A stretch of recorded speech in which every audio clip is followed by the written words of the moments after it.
Assalamualaikum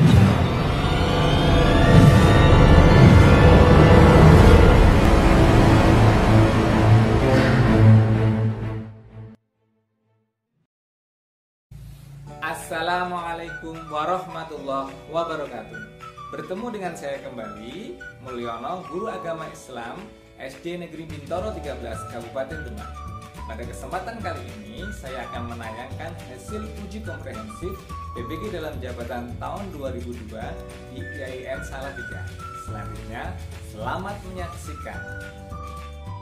Bismillahirrahmanirrahim.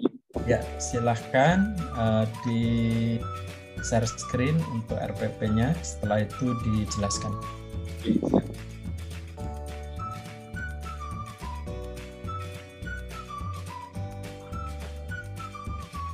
Sampun ketinggal Bapak? Sudah, silahkan. Bismillahirrahmanirrahim. Bismillahirrahmanirrahim. Pada kesempatan kali ini saya akan mempresentasikan RPP yang telah saya buat. Untuk kali ini saya mengambil materi tentang kisah keteladanan Luqman Al-Hakim.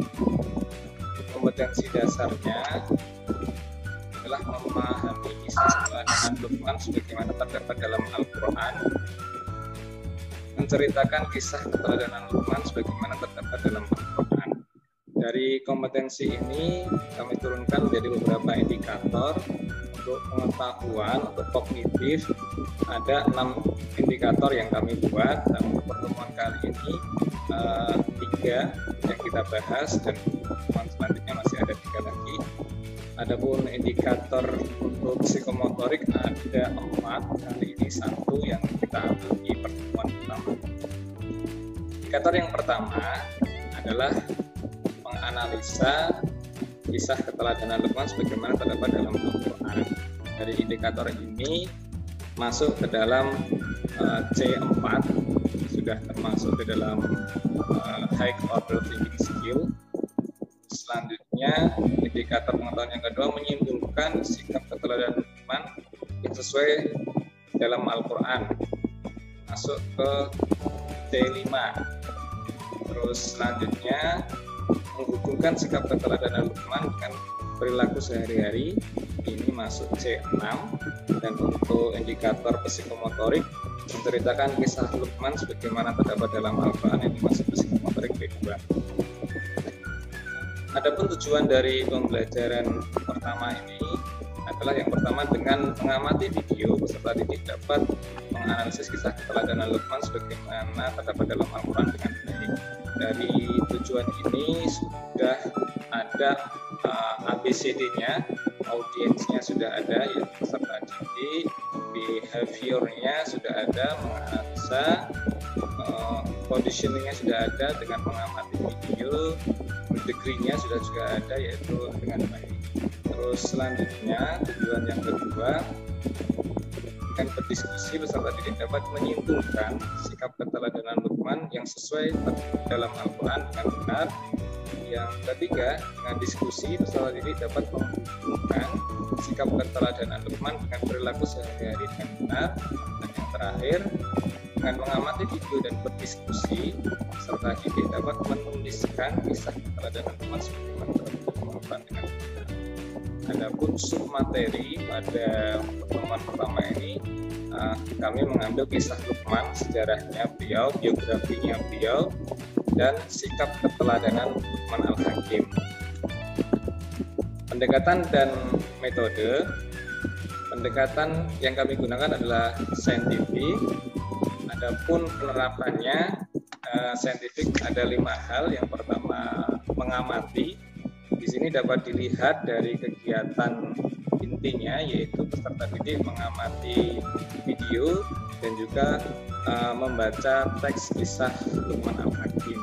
Terus yang kedua, menanya. Setelah peserta didik melihat atau mengamati video, kita beri kesempatan mereka, karena saat mereka mengamati video kita kasih lembar kerja yang di sana ada beberapa instrumen yang harus mereka amati. Terus kita beri kesempatan mereka untuk bertanya, dari video tadi manakah yang belum jelas atau belum dipahami. Terus dari sini mereka kita minta untuk berdiskusi. Di situ ada mengumpulkan informasi baik dari video maupun dari teks kisah teladan Luqman. Terus mereka kita buat kelompok untuk membuat peta pikiran ini masuk dalam menalar.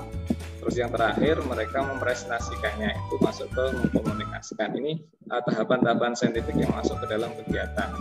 Terus model pembelajaran yang kita gunakan adalah cooperative learning, di mana model ini memberi kesempatan kepada peserta didik untuk saling berkolaborasi antar siswa dalam kelompok-kelompok kecil untuk membangun pengetahuan. Ini yang dimaksud cooperative learning.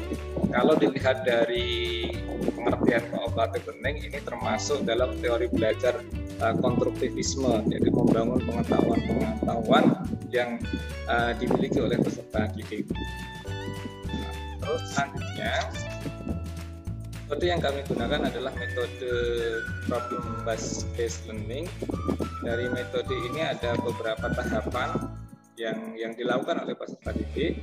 Yang pertama adalah orientasi.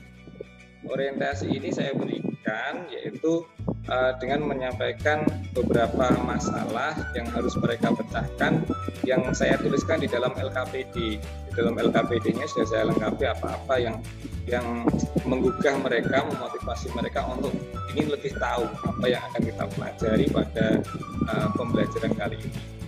Selanjutnya di tahap PBL yang kedua yaitu mengorganisasi. Di mengorganisasi ini saya buat mereka jadi beberapa kelompok, ada 5 kelompok yang terdiri dari anggotanya 4-5 anak. Nah, di sini mereka berdiskusi untuk memecahkan masalah-masalah yang ada di LKPD. Terus selanjutnya mereka mengembangkan hasil diskusi. Diskusi pertama mereka mengembangkannya dalam bentuk mind map, sehingga mereka membuat mind map yang bermacam-macam yang sebelumnya kita kasih contoh. Dan yang tahapan PBL yang terakhir yaitu menganalisis dan mengevaluasi. Menganalisis dan evaluasi ini di diskusi pertama mereka saling mengevaluasi antar kelompok. Nah, di diskusi pertama nanti setelah mereka diskusi ada yang namanya kunjungan, sehingga mereka saling mengevaluasi antar kelompok.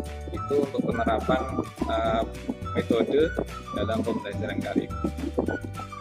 Untuk media, alat dan bahan, untuk media pembelajaran sudah saya buatkan video kisah Luqman Al-Hakim.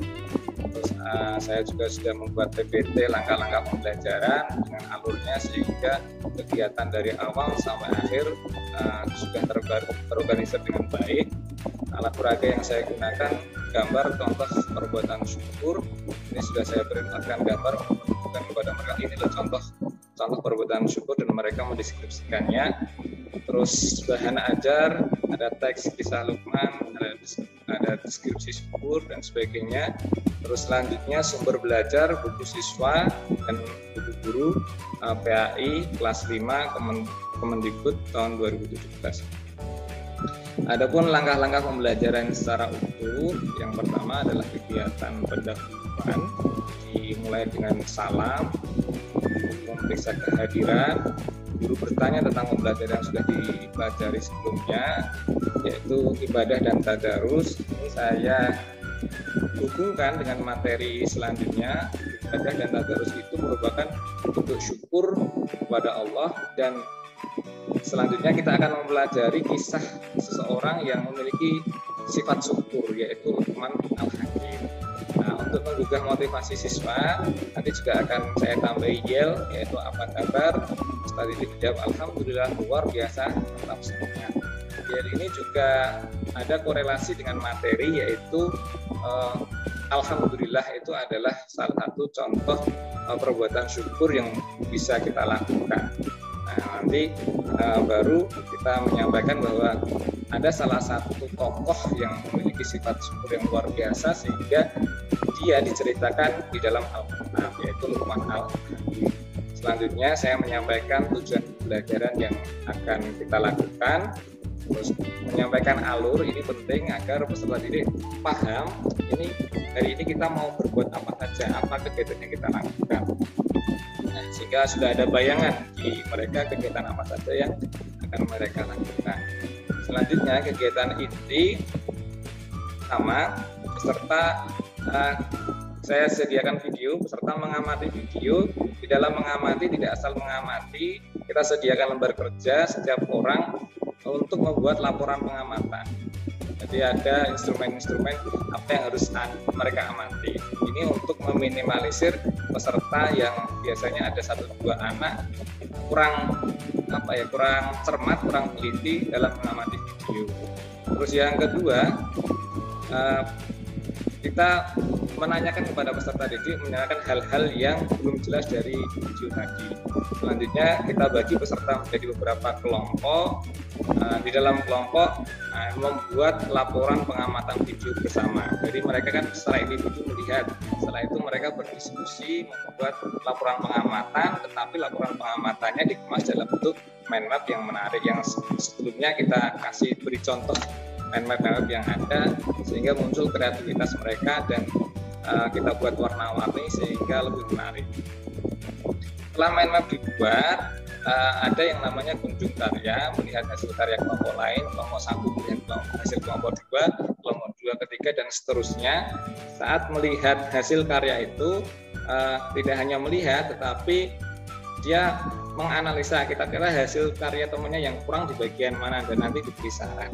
Dan saat melihat juga mungkin ada hal yang baru yang tidak ada di dalam kelompoknya, sehingga nanti kita kasih kesempatan setelah mereka melihat hasil karya temannya, kembali ke tempat kelompoknya untuk memperbaiki hasil karya ini, bagian dari evaluasi hasil karya yang dilakukan dalam kelompoknya masing-masing.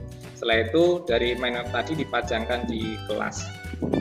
Masuk ke tahap diskusi yang kedua, yaitu WBL. Kita sampaikan bahwa yang dimiliki atau sikap teladan yang dimiliki oleh Luqman adalah sikap syukur. Nah, kita sering mengucapkan bersyukur kepada Allah, tetapi kadang kita tidak tahu apa itu bersyukur. Nah, di sini kita diskusikan apa itu bersyukur, terus contoh sikap syukur itu seperti apa, pemanfaatnya, dan apa akibat kalau kita tidak bersyukur. Ini ada di panduan di diskusi LKPD yang kedua. Mereka diskusi yang kedua di sini. Saat diskusi, guru membimbing jalannya diskusi sambil melakukan penilaian sikap.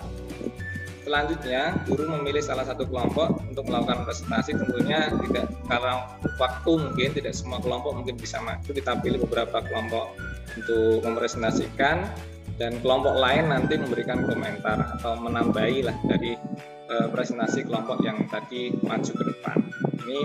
Ini tahap kegiatan intinya. Terus kegiatan penutup, bersama siswa guru membuat kesimpulan rangkuman dari hasil belajar yang telah dilakukan. Terus guru melakukan refleksi pembelajaran materi yang telah dipelajari, kira-kira apa yang sudah dipahami dan mungkin ada yang belum jelas, yang belum dipahami di bagian mana. Kita bertanya kepada peserta didik. Selanjutnya peserta didik mengerjakan soal evaluasi. Evaluasi ini ada dua, penilaian kognitif, ada soal yang sudah kita siapkan, dan evaluasi yang kedua penilaian psikomotor, yaitu kita beri waktu untuk menulis kisah keteladanan Luqman dari video dan dari teks bacaan dengan menggunakan bahasa mereka sendiri tanpa melihat teks lagi, sesuai dengan apa yang mereka pahami tentang kisah Luqman. Dan yang terakhir, kita tutup dengan membaca doa, dan sudah selesai untuk pembelajarannya, Bapak. Demikian untuk penilaian, ada penilaian sikap. Ini kita lakukan saat pembelajaran, ada penilaian pengetahuan, sudah kita siapkan soalnya. Terus ada penilaian keterampilan. Di sini tulislah kisah Luqman dari materi yang sudah dipelajari, dan kita sudah siapkan rubrik untuk menilai keterampilan meliputi kesesuaian isi cerita, kelengkapan cerita, penulisan struktur kalimatnya, sama kerapiannya. Nanti setelah kita melakukan penilaian, tentunya ada peserta didik yang mungkin belum mencapai KKM, maka kita siapkan program remedial, dan bagi yang sudah mencapai KKM kita laksanakan pengayaan. Demikian Bapak untuk RPP yang sudah saya buat. Terima kasih. Terima kasih. Saya ingin konfirmasi, selain konstruktivistik atau konstruktivisme, ada beberapa teori belajar yang lain, silahkan dijelaskan. Teori belajar yang saya ketahui ada behavioristik, ada kognitif, terus tadi sudah saya sampaikan, sama humanistik. Ya, ada 4 yang saya ketahui. Mungkin ada yang lain bisa. 4 tadi. Yang 3 dijelaskan. Yang humanistik itu di mana pembelajaran itu mempengaruhi tingkah laku peserta didik. Yang behavioristik, terus yang kognitif itu pembelajaran yang lebih kompleks, di mana melibatkan ingatan, terus ada retensi, ada pengolahan informasi. Terus yang humanistik, teori pembelajaran yang peserta didik itu pada dasarnya sudah mereka bisa mandiri untuk mengembangkan pengetahuannya. Mereka sudah sebenarnya punya dasar-dasar yang bisa dikembangkan. Ini lebih menuntut kemandirian kalau yang humanistik. Jadi tidak menganggap peserta didik itu nol, tapi mereka sudah punya dasar-dasar yang kita sebagai guru tinggal mengembangkan saja. Terima kasih. Silahkan ambil kertas dan pulpen. Ya, Bapak.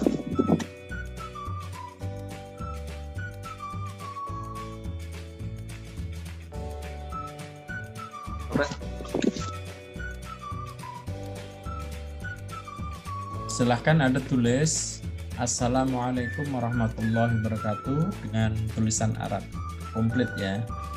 Oke.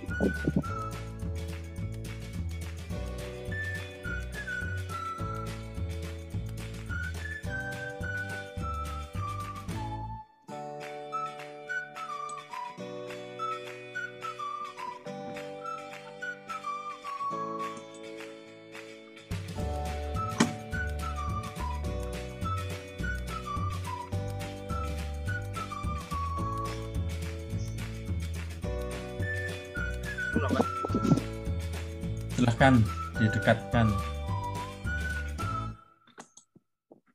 Oke. Berikutnya Bismillahirrahmanirrahim.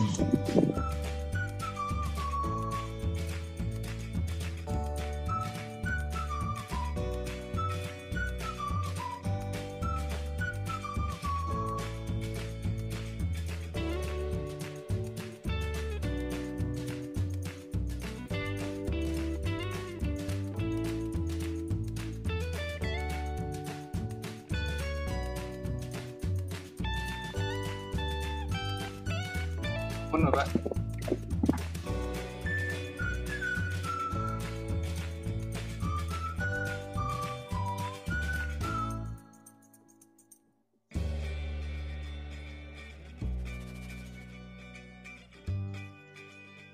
Suaranya dikit, Bapak.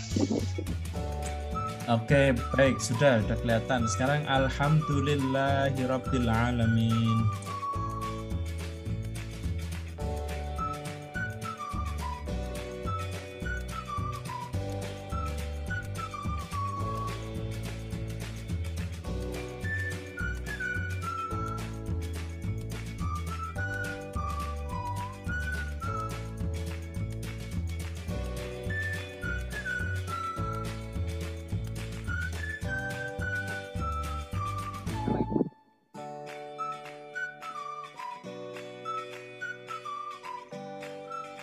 Alhamdulillah.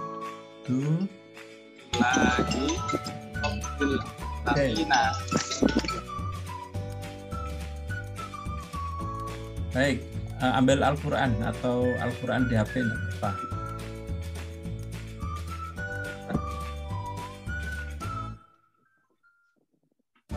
Sudah? Ampun. Al-Baqarah ya, dibaca Al-Baqarah 1-5.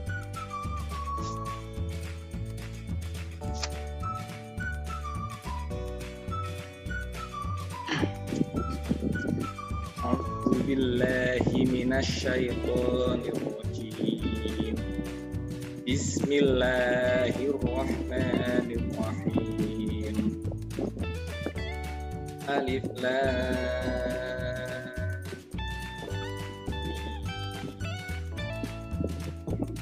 Dzalikal kitabu la raiba fihi hudal lil muttaqin.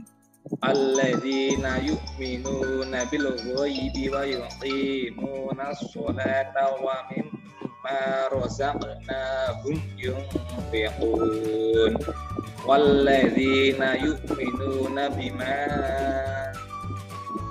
unzila ilaika wa ma unzila min qablik wa bil akhirati hum yuqinun ulaika ala hudam min rabbihim wa ulaika humul muflihun. Shadaqallahul azim. Baik, belajar nulis dan ngaji dari mana? Saya dulu di Madrasah Diniyah, Pak. Di Madrasah Diniyah mana? Di kampung saya, teman pernah mondok juga. Itu mondoknya agak telat, Pak, karena saya sudah lulus SMA baru mondok. Karena dulu maunya mondok dari kecil, tapi karena biaya nggak cukup, maka akhirnya mondoknya saya sambil kerja. Mondok di mana? Maksudnya di Alidayah, Selo Tawaharjo, di dekat kampung saja sih. Jadi kalau malam Di Demak. di Grobogan, Pak. Saya sih Grobogan. Di pagi kerja, malamnya mondok. Alhamdulillah. Baik, saya pikir itu. Mari kita akhiri dengan baca hamdalah. Alhamdulillahirrahmanirrahim. Bisa langsung meninggalkan room dan leave the room, tidak apa-apa. Sudah kita tutup karena juga sudah saya berikan pengantar. Tetap semangat, jangan merasa puas sampai nanti saya doakan bisa lulus di ya. Amin, amin, amin. Terima kasih, Bapak. Oke, teman-teman. Tolong dipanggil teman berikutnya atau screenshot dulu. Ya, screenshot dulu, Pak. Saya tak keluar karena stop screen dulu. Ampun, Pak. Bisa di grup ya. Matur nuwun. Oke.